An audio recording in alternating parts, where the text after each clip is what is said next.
दोस्तों, आप सभी का मेरे चैनल पर हार्दिक स्वागत और अभिनंदन है। आज हम लोग लाभ हानि का एक और प्रश्न लेकर उपस्थित हैं। तो चलिए शुरू करते हैं। एक व्यक्ति ने 10,000 रुपए में 2 घड़ियां खरीदी। क्या की? 2 घड़ियां, यानी कि 2 घड़ियों का क्रय मूल्य क्या दिया हुआ है वो आपको नोट कर लेना है।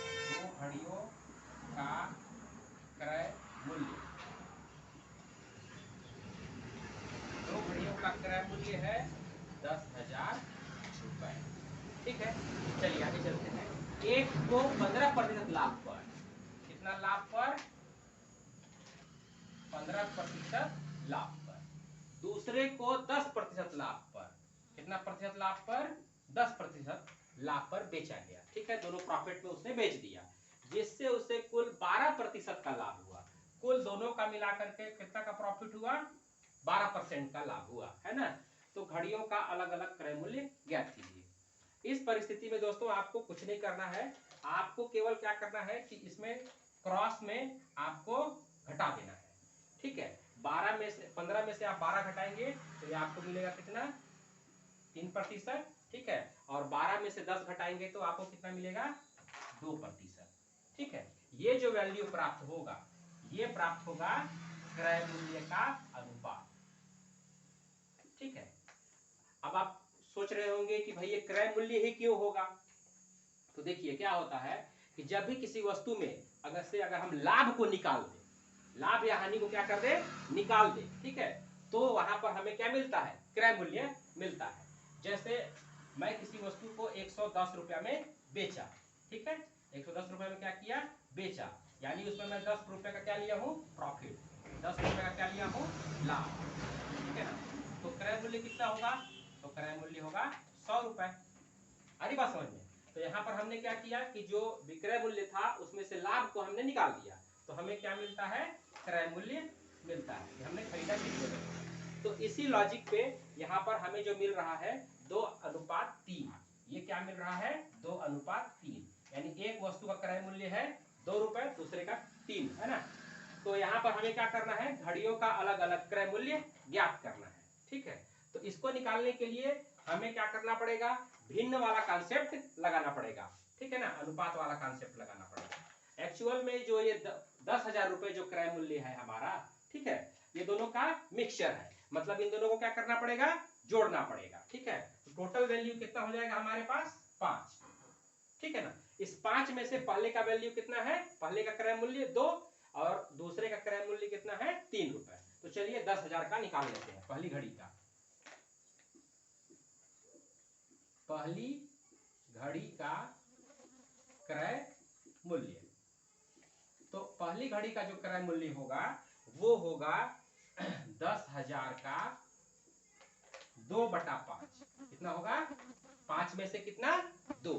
ठीक है, ये भिन्न वाला कॉन्सेप्ट मैं पढ़ा चुका हूं, आप मेरा पिछला वीडियो भी आप देख सकते हैं। ठीक है, 5 से कट जाएगा, 5 दूना 10 और ये 3 जीरो। ठीक है, और 2 दूना की 4,000 रुपए, यानी कि पहली घड़ी का मूल्य हमारे पास मिल गया है 4,000 रुपए। ठीक है, आगे हम देखते हैं दूसरी घड़ी का क्रय मूल्य।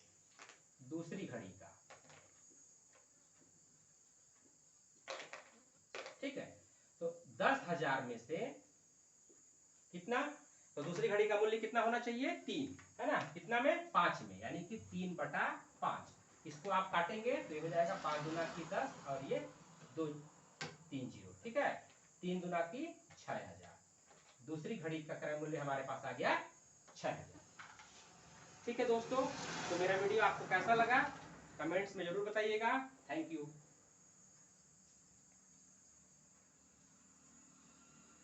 आइए दोस्तों, आप लोगों का मेरे चैनल पर हार्दिक स्वागत और अभिनंदन है। आज हम लोग लाभ और हानि का दूसरा टाइप क्वेश्चन एक लेकर उपस्थित हुए हैं। तो चलिए शुरू करते हैं।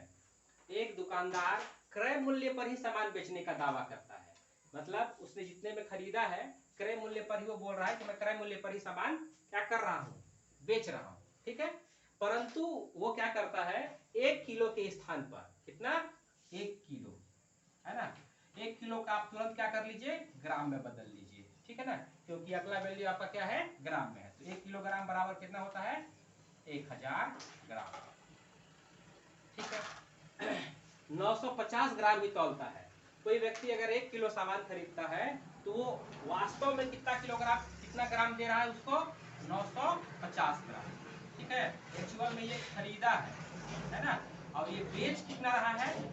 तो बेच रहा है 950 ग्राम ही बेच रहा है ना। तो यहाँ पर आप अगर इसको माइनस करेंगे तो आपको मिलता है 50 ग्राम।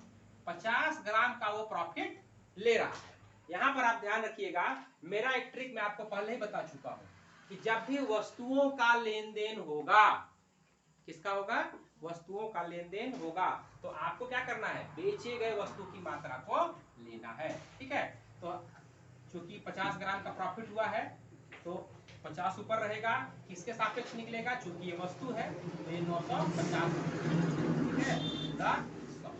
इसको आप हल करेंगे, ये जीरो कट जाएगा, 5 से ये कट जाएगा, 5 एकम 5, 5 एकम 5, 4 बचेगा, ये हो गया आपका 45, 5 नवा 45, है ना।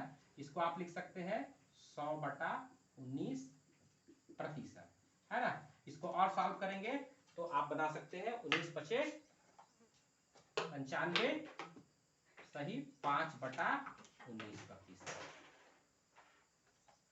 तो दोस्तों, मेरा वीडियो आप लोगों को कैसा लगा जरूर बताइएगा। यहाँ मैं बिना किसी फार्मूले के आपको बनाना सिखाया हूँ। ठीक है, तो परीक्षाओं में आपको फार्मूला रटने का झंझट खत्म। ठीक, तो आपको ये वीडियो कैसा लगा आप लोग जरूर से जरूर बताइएगा। Thank you.